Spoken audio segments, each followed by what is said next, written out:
how to swap one crypto for another on Trust Wallet. If you want to swap one crypto for another on Trust Wallet, it's actually quite very simple to do so. Just launch the Trust Wallet app and just make sure to log into your Trust Wallet account. And once you've done that, you will see this type of information right here.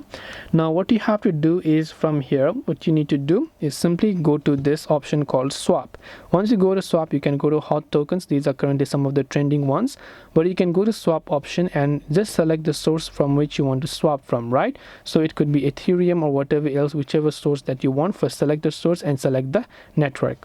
Once done, you can select to the destination which you want to receive the crypto to, and once done, you can tap on the continue option to swap one cryptocurrency to another cryptocurrency.